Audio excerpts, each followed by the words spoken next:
Nós vamos fazer contato com o professor da Faculdade de Direito da Universidade Federal Fluminense, integrante da Associação Brasileira de Juristas pela Democracia, a BJD, Rogério Dutra dos Santos. Bom dia, Rogério. Bom dia, Glauco. Rogério, a Direção-Geral da Polícia Rodoviária Federal, a PRF, criou uma comissão interventora na Superintendência Regional da Corporação no Sergipe para investigar a morte de Genivaldo de Jesus Santos.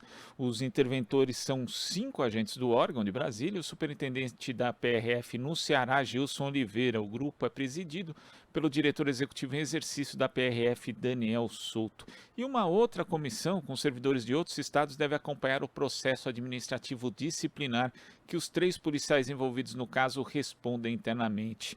Para você, Rogério, são medidas suficientes para apurar esse caso? São medidas importantes porque demonstram que a PRF ela se sensibilizou com a pressão da opinião pública, mas estranha muito o fato do Ministério Público Federal não ter se mobilizado em relação a esse caso, né? Alguns fatores são muito interessantes nessa tragédia que aconteceu, né, nesse crime que foi perpetrado contra o cidadão com problemas mentais, etc., que deve ser investigado tanto pela PRF quanto pelo Ministério Público Federal. O principal deles é essa guinada da Polícia Rodoviária Federal em direção a operações policiais de natureza repressiva, como é o caso das chacinas que ocorreram no Rio de Janeiro com a participação de agentes da Polícia Rodoviária Federal. Então, a PRF, nos últimos anos, tem se aproximado de instituições como o BOP do Rio de Janeiro, por exemplo, para se especializar em ações repressivas, qualificando, vamos dizer assim, entre aspas, as suas forças especiais, ou seja, a PRF também tem forças especiais. É um movimento da instituição em direção à faxistização, né? Como acabou de falar aqui a professora e vereadora Liana Cirne Lins, né? A PRF, como a maioria das polícias no Brasil, diria praticamente todas, elas têm um problema estrutural, que é a falta de qualificação dos seus agentes para lidar com situações emergenciais como essa, né? Você veja, a PRF sequer tem um protocolo para lidar com pessoas com portadoras de deficiência mental, por exemplo, e essa falta de protocolo demonstra, vamos dizer assim, que essas instituições, de alguma forma, têm fragilizado a segurança dos seus próprios agentes, né?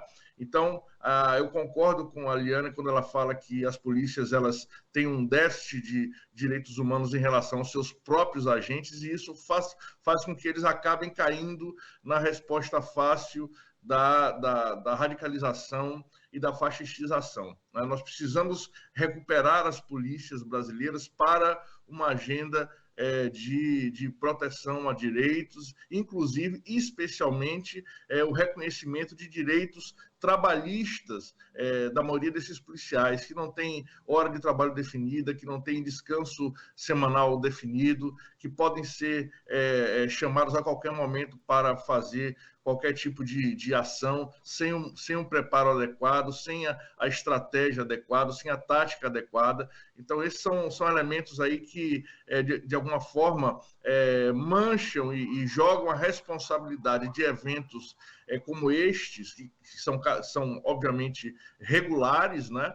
As polícias brasileiras matam muito, e são as que mais matam no mundo, sob a organização da corporação, né? A punição dos policiais diretamente envolvidos com crime, qualquer crime, sempre deve, obviamente, acontecer, mas nós não podemos esquecer da responsabilidade dos dirigentes, da responsabilidade dessas instituições como um todo, porque elas têm, efetivamente, uma estrutura, uma hierarquia e uma forma de funcionamento que coloca os policiais numa situação de fragilização, e eles, obviamente, acabam optando por a saída mais insensada no momento político, que é a saída da violência extrema, que é a saída da fascistização.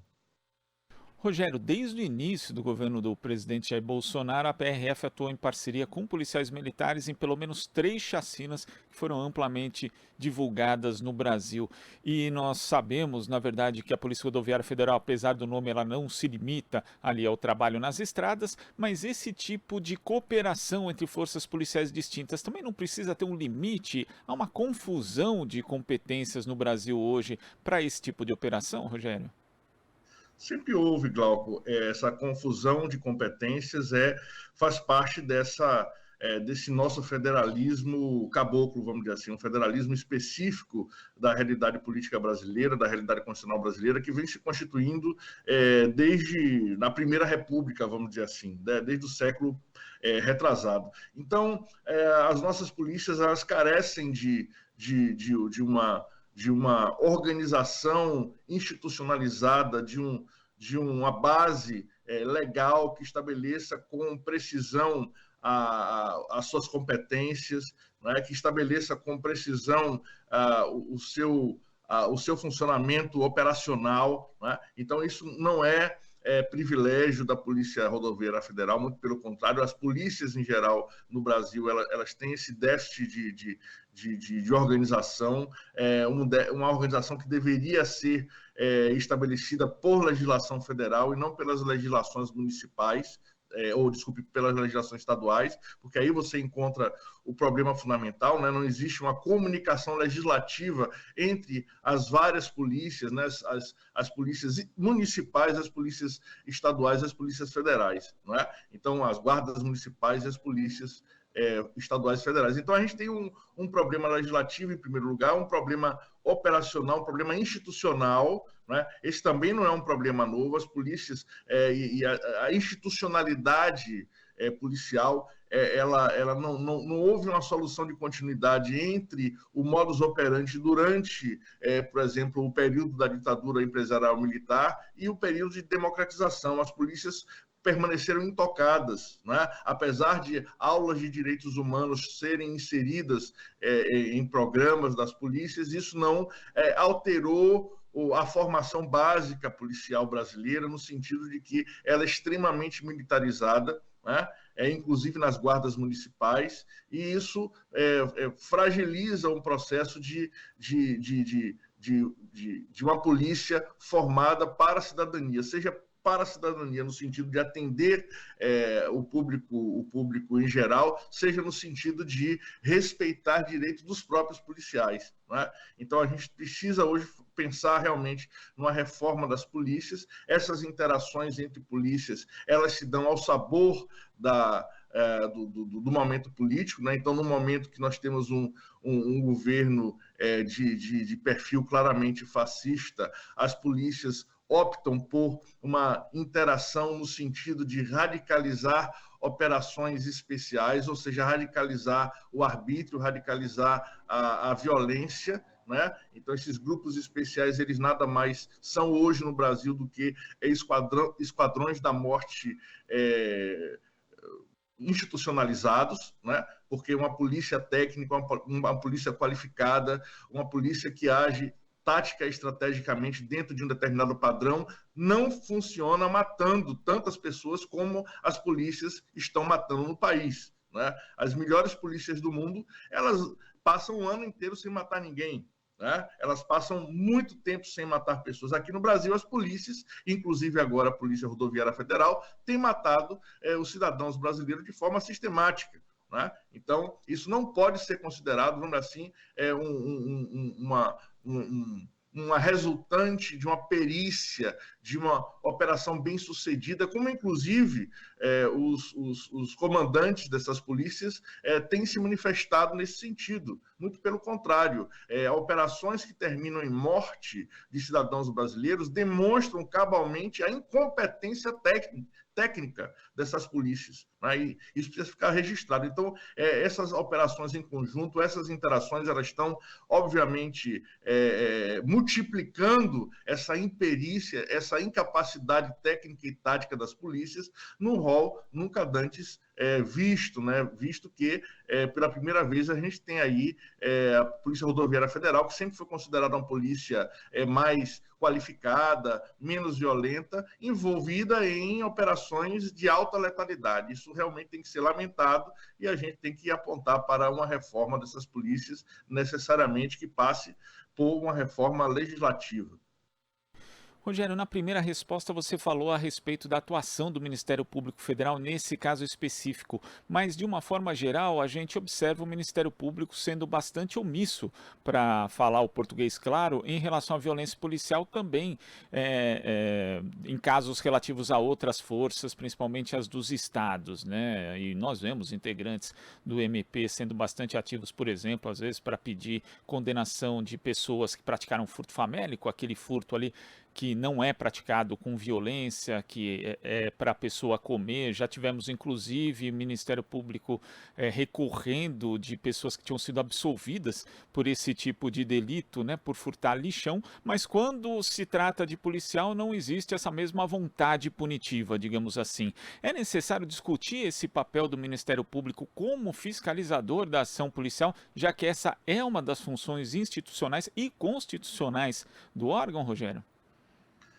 Certamente, Glauco, o Ministério Público tem se mostrado nesses anos aí de abertura democrática como uma instituição que corrobora o mesmo modo de funcionamento das polícias, no sentido de funcionar legitimando a violência contra a população marginalizada, né? Contra a população negra, contra a população favelada. Então, esse feijão com arroz da justiça criminal, do sistema repressivo brasileiro, é corroborado,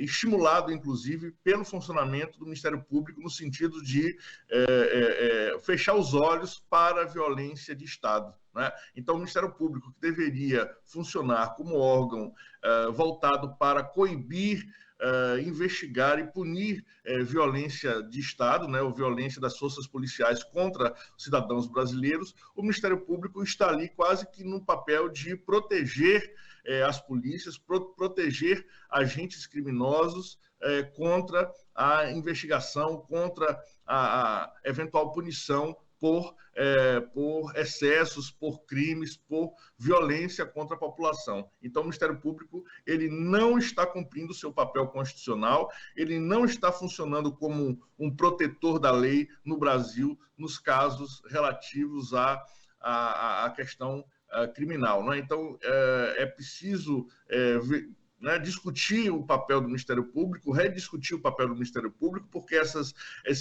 esses privilégios constitucionais que o Ministério Público recebe com a Constituição de 1988 não redundaram na qualificação do trabalho de proteção à cidadania, né? Especialmente, e eu estou me referindo exclusivamente aqui no caso das questões relativas à violência de Estado, à violência policial, a questões de natureza criminal, né? O Ministério Público nessa área realmente tem funcionado como agente reprodutor e multiplicador da violência. Agora, Rogério, após esse crime, diversos vídeos de cursos, inclusive de uma empresa, passaram a circular na internet, mostrando ali incitação à tortura de pessoas detidas, né? Inclusive isso repercutiu bastante. Uma das técnicas, entre aspas, ensinadas foi a mesma aplicada no Genivaldo, ou seja, uma técnica de tortura. E nesse caso ocorreu uma morte, mas nós sabemos, Rogério, que todos os dias no Brasil pessoas são torturadas, seja pelas forças policiais, por outro tipo de autoridade dentro do sistema prisional, e não existe, inclusive, mecanismos de prevenção de tortura em diversos estados. O Brasil é um país que naturalizou a tortura, Rogério. Como a gente faz para sair desse estado de coisas que é algo que deveria ser aberrante, que é a prática da tortura, não sensibilizar mais as pessoas? Olha, Glauco, o Brasil ele é um país que historicamente corrobora, né, a tortura. Então, as polícias dos países, geralmente, elas espelham um determinado modo de compreensão da vida social da sua própria população. Então, a população brasileira foi acostumada, historicamente, a conviver com a violência e naturalizou a violência, a ponto de que essa quantidade hedionda de mortes de cidadãos por conta de operações policiais, por conta da execução de políticas públicas de segurança, que é uma coisa realmente aberrante, ela acaba se naturalizando, porque ela continua permitindo a reprodução, né? Essa situação ela estimula a continuidade desse mesmo modus operandi. É bom notar, Glauco, que é sempre bom fazer essas ressalvas, né? E eu conheço bastante, por exemplo, as polícias do Rio de Janeiro, já trabalhei na Secretaria de Segurança Pública do Estado, e a gente tem, assim, exemplos de policiais altamente qualificados, nós temos policiais altamente técnicos que seriam capazes, efetivamente, de produzir a reprodução da boa prática policial por essas instituições. Só que esses policiais, eles são, vamos dizer assim, uma minoria política dentro das polícias. Hoje em dia, as polícias elas têm estimulado o desenvolvimento de setores políticos extremamente reacionários, né, que, obviamente, se situam ali à beira ou se não, passam da linha da criminalidade. Então, a gente precisa efetivamente pensar numa reformulação dessas instituições repressivas como um todo, né?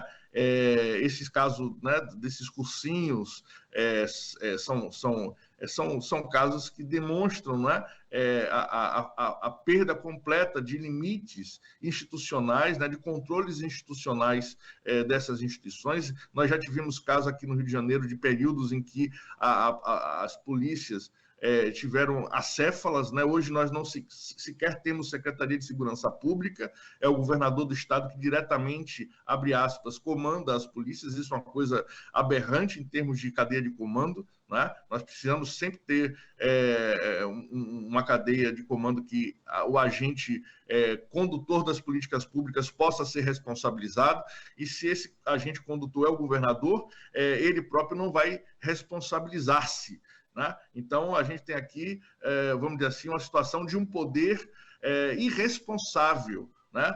Nos moldes do constitucionalismo monárquico de antigamente, do século XIX, né? Um poder político irresponsável que não tem estruturalmente condições de garantir a responsabilização das políticas de cúpula, né? Então, é uma situação realmente aberrante, e essa situação, de alguma forma, espelha de forma radicalizada o que acontece nas polícias de outros estados e nas polícias federais. Eu acho muito interessante, Glauco, se você me permite, essa migração, assim, da importância estratégica que o governo Bolsonaro passou a estabelecer em relação à Polícia Rodoviária Federal, né? Enquanto a Polícia Federal, de alguma forma, resiste, existem setores importantes da Polícia Federal que resistem às investidas no sentido do aparelhamento político feitas pelo governo federal, né? A Polícia Rodoviária Federal me parece muito mais fragilizada nesse processo, né? A Polícia Federal, Rodoviária Federal, me parece que de alguma forma foi colonizada pelos interesses políticos e pelo aparelhamento aí do governo federal, né, do governo Jair Bolsonaro, a ponto de que a Polícia Rodoviária Federal está substituindo a Polícia Federal em postos estratégicos de gestão global das polícias no Brasil. Isso é muito preocupante, porque isso reafirma esse sentido de faxixização das polícias, né? De uma polícia que funciona sem controle, que é uma polícia que quer funcionar sem o devido controle externo, sem os devidos limites, né? De forma quase que como uma milícia, né? Então, essa milicianização das polícias é algo extremamente grave. Rogério, eu queria agradecer demais a sua participação no Jornal Brasil Atual de hoje. Muito obrigado, até a próxima. Um abraço, Glauco, tudo de bom aí. Abraço.